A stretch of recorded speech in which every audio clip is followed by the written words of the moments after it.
Friends, यश hospital civil lines Prayagraj की तरफ से यश जीवन सीरीज का ये हमारा दूसरा पॉडकास्ट है, जिसको कि हम ब्रेस्ट कैंसर के ऊपर हम कुछ जानकारी मैम से चाहेंगे। हम डॉक्टर वैशाली सक्सेना, जो कि इलाहाबाद की जानी मानी प्रसूति रोग विशेषज्ञ हैं, हम उनसे कुछ आम सवाल लोगों की तरफ से करेंगे। सबसे पहले मैं ये जानना चाहूँगा कि ये पूरा महीना अक्टूबर 25 ये ब्रेस्ट कैंसर जागरूकता के माह के रूप में क्यों इसको गवर्नमेंट प्रमोट कर रही है? ये पूरा महीना ब्रेस्ट कैंसर के लिए इसलिए दिया जा रहा है क्योंकि ब्रेस्ट कैंसर लेडीज में होने वाले कैंसर्स में से टॉप मोस्ट है। और ये एक ऐसा कैंसर है कि जिसको अगर जल्दी डिटेक्ट कर लिया जाए तो डेथ्स काफी प्रिवेंट हो सकती हैं जी। इस समय जो ब्रेस्ट कैंसर डिटेक्ट होता है उसमें से डेथ होना 66% हो रखा है, जबकि सर्वाइवल रेट इसका 90% है। और मतलब लोग ठीक हो जाते हैं। हाँ, 90% लोग ठीक हो जाते हैं जी। और अभी सिर्फ 66% लोग ठीक हो पा रहे हैं। डेथ नहीं हो रही है, 66% लोग ठीक हो पा रहे हैं अभी। और इसको हम लोग को 90% तक अगर लेके जाना है तो इसका अर्ली डिटेक्शन बहुत जरूरी है, इसलिए ये पूरा माह इस पे डेडिकेटेड है इस पे। ओके मैम, मैं ये भी जानना चाहूंगा आपसे कि वास्तव में किसको स्क्रीनिंग के लिए जाना चाहिए? देखिए, स्क्रीनिंग के लिए ज्यादा से ज्यादा 30+ की लेडीज को तो जाना ही चाहिए। लेकिन आपके घर में जो भी बच्चियां हैं 15 से ऊपर हैं अगर, तो बिल्कुल जाएं। स्क्रीनिंग नहीं भी कराएंगी तो भी उन्हें उसके बारे में जानकारी मिलेगी, अवेयरनेस होगी कि किस तरह से हमें अपनी जांच करनी चाहिए। तो क्योंकि इसी से जुड़ा हुआ सवाल, सॉरी मैं आपको इंटरप्ट कर रहा हूं, क्या 15-16 साल से नीचे या इस एज में भी ब्रेस्ट कैंसर हो सकता है? कम होता है, लेकिन बच्चों में डिटेक्ट होती हैं, गांठें डिटेक्ट होती हैं, इवन 15 साल की लेडीज में होती हैं। और वो गांठों की बायोप्सी बहुत जरूरी होती है कि वो कैंसर है या कि नहीं है। आमतौर पे फाइब्रोएडेनोमास होते हैं जी, लेकिन कौन सा फाइब्रोएडेनोमा ब्रेस्ट कैंसर में कन्वर्ट हो रहा है वो बायोप्सी के बाद ही पता लगता है। ओके मैम, क्या कुछ ऐसे तरीके या लाइफ स्टाइल चेंजेस हैं जिनको फॉलो करने से ब्रेस्ट कैंसर को होने से रोका जा सकता है? लाइफस्टाइल चेंजेस में आपके खाने पीने की हैबिट्स अच्छी हों, आप ज़्यादा एक्सरसाइज करेंगे, ताज़ी हवा में घूमने जाएंगे, तो बॉडी में ऑक्सीडेशन की प्रक्रिया कम होती है जी। और उसकी वजह से जो है आपके सेल्स ज़्यादा हेल्दी होते हैं और कैंसर की संभावना कम होती है। और अपना वजन भी आप नियंत्रित रख सकेंगे इस तरीके बिल्कुल से। ओबेसिटी कम होती है आपकी। ओबेसिटी कम होने से जो ब्रेस्ट की डेंसिटी होती है वो कम रहेगी अगर, तो कम चांसेस होंगे ब्रेस्ट कैंसर के। तो डेफिनेटली हेल्दी लाइफस्टाइल फॉलो करने से ब्रेस्ट कैंसर में कमी आ सकती है। मैम, जब किसी महिला को ब्रेस्ट में कोई लंप, गांठ या कांख में कोई गांठ जैसा फील हो तो उसको सबसे पहले क्या करना चाहिए? उसको सबसे पहले डॉक्टर से सलाह करनी चाहिए, एक बार अपना चेकअप करा लेना चाहिए। और उसके बाद डॉक्टर एडवाइस करेगा, एक अल्ट्रासाउंड एडवाइस करेगा एग्जामिनेशन के बाद, तो वो करा ले। कुछ है अगर उसमें, यूजुअली तो उसका समय से इलाज होगा। उसका बायोप्सी होती है जी। और बायोप्सी के बाद अगर कुछ नहीं निकला तो आप फ्री हैं, फिर आप अपना आराम से 2 साल बाद फिर चेकअप करा लें, या जब भी आपके डॉक्टर सलाह दें कि नेक्स्ट चेकअप के लिए कब आना है। ठीक है। किसी भी सामान्य महिला को, मान लीजिए जिसको कैंसर नहीं भी है, तो उसको स्क्रीनिंग या मैमोग्राफी कब करवाना चाहिए और कितनी बार इसकी रिक्वायरमेंट होती है एक्चुअली? देखिए, स्क्रीनिंग अपने आप जो करा जाता है वो एक स्वयं का एक स्तन का निरीक्षण होता है, जो कि लेडीज हर हफ्ते कर सकती हैं, नहाते समय कर सकती हैं। लेकिन जो डॉक्टर के पास जाना है वो कम से कम साल में एक बार जाके चेकअप करा लेना, और मैमोग्राम्स 2 साल पर है जी।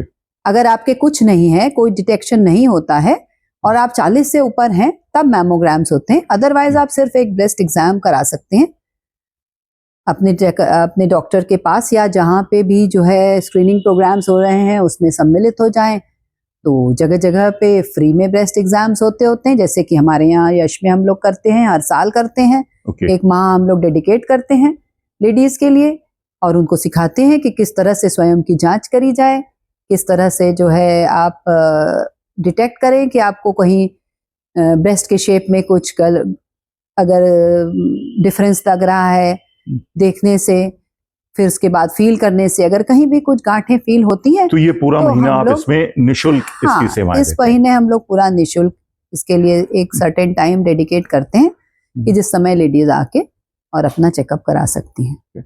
मैम, ये भी एक आम धारणा है कि जो महिलाएं एक सर्टेन पीरियड तक, एक निश्चित समय तक नवजात शिशु को स्तनपान कराती हैं, उनको भविष्य में ब्रेस्ट कैंसर होने की संभावना कम रहती है या नहीं रहता है? डेफिनेटली ब्रेस्ट फीडिंग जो है एक डिटरेंट है टुवर्ड्स ब्रेस्ट कैंसर। मतलब कि अगर फीडिंग कराती हैं लेडीज, तो स्तनपान कराती हैं, तो ब्रेस्ट कैंसर कम होता है उन लेडीज में, चांसेस कम हो जाते हैं। बिल्कुल। मैम, जब हम स्क्रीनिंग या मेमोग्राफी की बात करते हैं तो क्या ये किस तरीके का टेस्ट होता है, किस तरीके का इन्वेस्टिगेशन होता है और क्या ये पेनफुल होता है?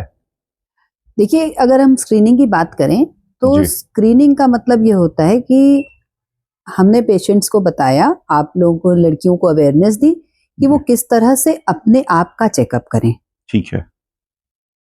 ये इसको, और उसके बाद हम डॉक्टर्स हाथ से टच करके और प्रॉपर एग्जामिन करते हैं कि कोई ब्रेस्ट में गांठ या गिल्टी तो नहीं है। इसको एक सिंपल स्क्रीनिंग, ये फर्स्ट स्क्रीन होता है। अगर गांठ या गिल्टी फील होती है डॉक्टर को या पेशेंट को स्वयं, तो डॉक्टर के पास जाएं। तो नेक्स्ट एडवाइस जो होता है वो हम लोग एक अल्ट्रासाउंड करते हैं, जो कि नॉर्मली 35 से 40 की उम्र के नीचे वाले जो लेडीज होती हैं उनमें हम लोग अल्ट्रासाउंड एडवाइस करते हैं। 40 से अगर ऊपर है महिलाएं तो उसमें मैमोग्राफी एक जांच होती है, वो एडवाइजेबल होती है। स्क्रीनिंग टेस्ट कोई भी पेनफुल नहीं होते हैं। जब एक्सरे मैमोग्राफी होती है वो जरूर थोड़ी सी पेनफुल होती है, लेकिन बहुत शॉर्ट टाइम के लिए। जितनी देर वो एक्सरे हो रहा होता है उस समय ब्रेस्ट टिश्यू उसमें दबाया जाता है एक्सरे के प्लेट्स के बीच में, तो उस समय थोड़ा पेनफुल होता है, लेकिन वो बहुत शॉर्ट टाइम के लिए, और उसके बाद वो पेन खत्म हो जाता है। So lady should not feel very fearful कि हमें बहुत पेन होगा इस तरह की जांच के लिए जाने में। मैमोग्राफी 40 की उम्र के बाद जरूर से कराएं, ये मेरा मैसेज है लेडीज के लिए। और कितना फ्रीक्वेंटली कराएं इसको अगर आपकी फैमिली में कोई हिस्ट्री नहीं है अगर जी, तो आप हर 2 साल पे 40 की एज के बाद मैमोग्राफी करा सकते हैं। बाकी जो एक जनरल ब्रेस्ट एग्जाम है, जैसे हर साल सालाना चेकअप आप सब चीजों का कराते हैं, हार्ट का, शुगर का, डायबिटीज का, उस तरह से ब्रेस्ट का भी एग्जाम कराएं अपनी लेडी डॉक्टर के पास जाके। एक सवाल ये भी है, क्या मैमोग्राफी में ये 100% कंफर्मेटिव होता है कि ब्रेस्ट कैंसर है, या बायोप्सी में 100% कंफर्म होता है, या दोनों कराना पड़ता है? देखिए, जब मैमोग्राफी होती है तो उसमें ब्रेस्ट टिश्यू की डेंसिटी पता लगती है और डेंसिटी से एक आइडिया लगता है, एक इंडिकेशन आता है कि हाँ ये सर्टेन एरियाज हैं जो शायद कैंसरस हो जी। फिर वो जब स्पेसिफाई हो जाता है अल्ट्रासाउंड और मैमोग्राफी के द्वारा कि ये एरियाज में बी बायोप्सी इज नीडेड, तब बायोप्सी करते हैं। कंफर्मेटरी बायोप्सी ही होती है, mammography is never confirmatory, it only indicates. May be 2% cases में होगा, मैमोग्राफी में बताया गया कि अगर कैंसर है हो सकता है, तो 2 to 95%, मतलब बहुत वेरिएबल है। ऐसा नहीं है कि मैमोग्राफी करा ली और उसमें कुछ जरा सा बता दिया तो कैंसर ही होगा जी। डरने की जरूरत नहीं है, स्क्रीन करिए, स्क्रीन करा लीजिए, क्योंकि अर्ली डिटेक्शन होगा तो उसका इलाज बिल्कुल उसमें चांसेस बहुत बढ़ जाते हैं। आप समझिए 95% 90 to 95% 5 ईयर सर्वाइवल रेट है अर्ली डिटेक्शन पे कैंसर में। जी, मतलब आप एक हेल्दी लाइफस्टाइल जी सकते हैं उसके बाद। मतलब सतर्क रहने की जरूरत है जी आपको। बिल्कुल, इसीलिए तो ये माह हम लोग डेडिकेट करते हैं जी, स्क्रीनिंग के लिए, अवेयरनेस के लिए, कि जो है बिल्कुल संकोच ना करें लेडीज कि हमें अरे हम ब्रेस्ट कैंसर के चेकअप कराने जाएंगे तो हम तो कहीं मरीज हो गए, जो है हम अब तो इसके। मरीज हो गए, या कुछ अरे निकल आएगा तो फिर तो हमारी जिंदगी खराब हो गई। ऐसा नहीं है, आपकी जिंदगी खराब नहीं होगी, आपको पता लग जाएगा। छोटा सा जांच होगा, प्लस माइनस हुआ, माइनस है तो आप खुश हैं, प्लस हो गया अगर पॉजिटिव आई कोई जांच, तो उसका इलाज इतना सिंपल और अर्ली स्टेज पे तो इतना सिंपल और फास्ट है कि उसके बाद आप नॉर्मल लाइफस्टाइल आराम से जी सकते हैं। 5 साल बाद आप, कभी कभी बहुत सारे पेशेंट्स हैं आज तक हम लोग देख रहे हैं 25 साल हो गए हैं, पेशेंट बिल्कुल ठीक ठाक हैं, अपनी जीवन जी रहे हैं। तो अगर मैं इसको इस तरीके से सम अप करूं कि अगर आप सतर्क रहते हैं और स्क्रीनिंग करते हैं, मेमोग्राफी कराते हैं, तो 100 में 95 से ज्यादा % के लोग ऐसे होते हैं जो कि ठीक हो जाते हैं और ठीक रहते हैं।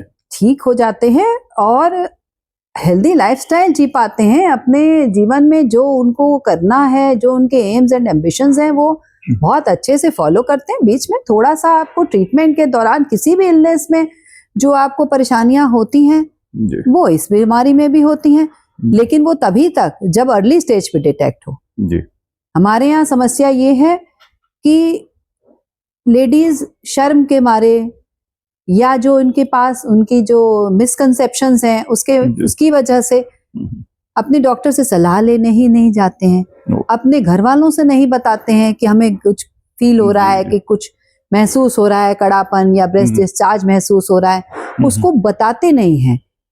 तो मेरा यही कहना है कि जो भी लड़कियां हैं जो सुन रही होंगी, जो व्यूअर्स हम लोग की बातें सुन रहे हैं, वो अपने फैमिलीज में ये मैसेज जरूर दें कि इस प्रॉब्लम को छिपाएं नहीं, आप डिस्कस जरूर करें और अपने कंसल्टेंट से, अपने गायनी से जरूर जाके जो है आप चेकअप करा लें। अगर आपको थोड़ा भी तकलीफ है तो आप दिखाएं, जरूर चेकअप कराएं जी, और उसके बाद तो आपका कंसल्टेंट आपको बताएंगे। और मे भी जो है आपको कुछ भी नहीं निकलेगा तो बहुत अच्छी बात है, और निकल आया तो आप उसका शुरुआती दौर पे इलाज होगा और आप अपनी लाइफस्टाइल, आप लाइफ अपनी जैसे जी रहे थे उससे और अच्छी तरीके से जी पाएंगे। मैडम, एक ये बड़ी कुधारणा है और बहुत ज्यादा इस लेवल पे फैली हुई है कि बायोप्सी जो है वो नहीं कराना चाहिए। बायोप्सी कराएंगे तो वो एकदम से वायलेंट हो जाएगा, जो बढ़ने की उसकी स्पीड है बहुत ज्यादा बढ़ जाएगी, हमारी लाइफ कम हो जाएगी। ये एक मतलब बहुत ज्यादा इन जनरल एक लोगों में फैला हुआ है। इसको थोड़ा सा प्रकाश डाल के बताइए। नहीं, ब्रेस्ट कैंसर के लिए तो देखिए आप कि ब्रेस्ट की कोई भी गांठ पता लगती है, उसकी बायोप्सी अनिवार्य है जी, उसको जरूर कराएं। उससे कोई फैलता नहीं है ब्रेस्ट कैंसर। कुछ कैंसर्स होते हैं जो फैलते हैं, लेकिन ब्रेस्ट कैंसर को तो आपको बायोप्सी कराना ही है। जी,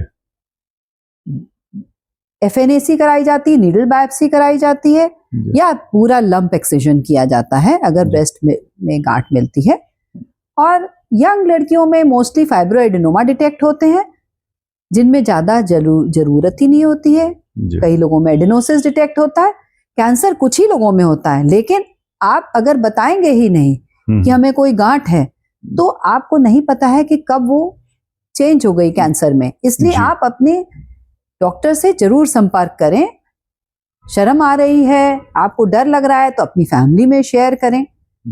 और जो व्यूअर्स इस पॉडकास्ट को देख रहे हैं, वो जरूर से अपनी फ्रेंड्स में, अपनी सहेलियों में, अपनी मासी सबसे जरूर इस बात को शेयर करें कि सेल्फ ब्रेस्ट एग्जाम करें।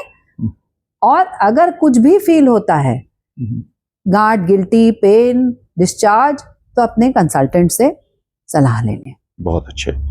मैम, एक सवाल ये भी है, क्या मीनोपॉज के बाद 45-50 इयर्स के बाद ब्रेस्ट कैंसर के खतरे कुछ बढ़ जाते हैं? बिल्कुल, 40 इयर्स के बाद, 40-45 के बाद ही मेनोपॉज होता है आमतौर पे, और ये एडवांसिंग एज के साथ सारे ही कैंसर्स का अच्छा, बढ़ना निश्चित है। ठीक है ये देखा जाता है कि परसेंटेज ऑफ कैंसर जो है एक एज के बाद इंक्रीज होता है, जी, तो सेम फॉर ब्रेस्ट कैंसर, उसके बाद बिल्कुल बढ़ता है। ठीक है। आजकल बर्थ कंट्रोल पिल्स भी महिलाएं लेती हैं, तो इनके रेगुलर लेने से क्या ब्रेस्ट कैंसर के चांसेस कुछ बढ़ते हैं? नहीं, ऐसा नहीं है कि डायरेक्टली बढ़ते हैं ब्रेस्ट कैंसर के केसेस पिल्स लेने से। पिल्स आर वेरी सेफ, और बल्कि जो है उससे आपका लाइफस्टाइल ठीक होता है, और आपके हार्मोनल स्टेबिलिटी रहती है, तो कम ही होता है। उसके बेनिफिट ज़्यादा हैं ओरल पिल्स के जी, बनिस्बत इसके कि आप सोचें कि उससे कैंसर का रिस्क बढ़ेगा, ऐसा नहीं है। उसकी अपने फायदे हैं, अपने नुकसान हैं। जैसे सब लोग टेस्ट कराते हैं, ऐसे लेडीज को आपको भी जो सतर्क रहना ओसीपीज लेती हैं जी, उन्हें भी अपने चेकअप्स कराने चाहिए, और ये डरने की जरूरत नहीं है कि ओसीपी खाने से बढ़ जाएगा, ऐसा नहीं है। क्योंकि कुछ ओसीपी परसेंटेजेस न्यू स्टडीज में कह रहे हैं कि कुछ शायद बढ़ता है, लेकिन वो भी ऐसा डेफिनेट नहीं है जी, प्रूवन कि ओसीपी से बढ़ता है, क्योंकि it is something which makes a woman anaemia free, है ना। अनीमिया कम होता है लेडीज में, जी, कम बच्चे होते हैं तो उनकी लाइफस्टाइल अच्छी होती है, तो उसके बेनिफिट्स ज्यादा हैं ओसीपीज के।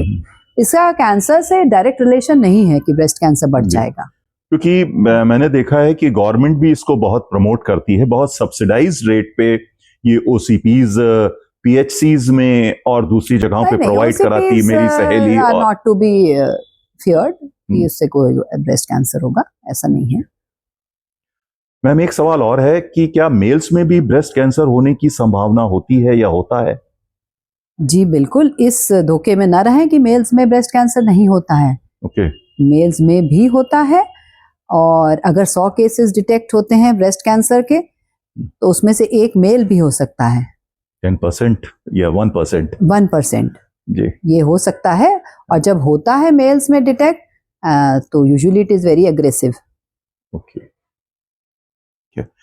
और इस पॉडकास्ट के लास्ट में मैं आपसे पूछना चाहूंगा कि महिलाओं को आप क्या मैसेज देना चाहती हैं हेल्दी लाइफ के लिए, और जो हिंदुस्तान में इतने केसेस हर साल 2.5 लाख केसेस रिपोर्टेड हो रहे हैं, उनसे बचें वो और स्वस्थ और सुरक्षित रहें?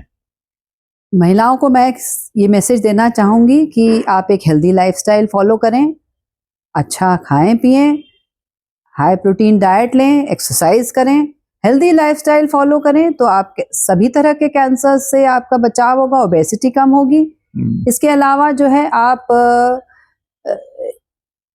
बिल्कुल किसी भी तरह के कैंसर की जांच कराने से या स्क्रीनिंग कराने से डरे नहीं, घबराएं नहीं, जी, और बोले, अपनी बात को बोलें, छिपाएं नहीं। कोई तकलीफ है आपको, ब्रेस्ट में तकलीफ है, स्पेशली हम लोग आज ब्रेस्ट के विषय में बात कर रहे हैं, तो अगर आपको तकलीफ है तो उसको आप शेयर करें, अपने फ्रेंड्स में शेयर करें, फिर अपने डॉक्टर से शेयर करें और बताएं, क्योंकि अर्ली डिटेक्शन से हम लोग इस कैंसर लोड को, ब्रेस्ट कैंसर के लोड को काफी कम कर सकते हैं, और हमारे यहाँ की महिलाएं एक स्वस्थ जीवन बिता सकती हैं। ठीक है मैम, बहुत अच्छा आपने जानकारी दी। Thank you so much. Thank you.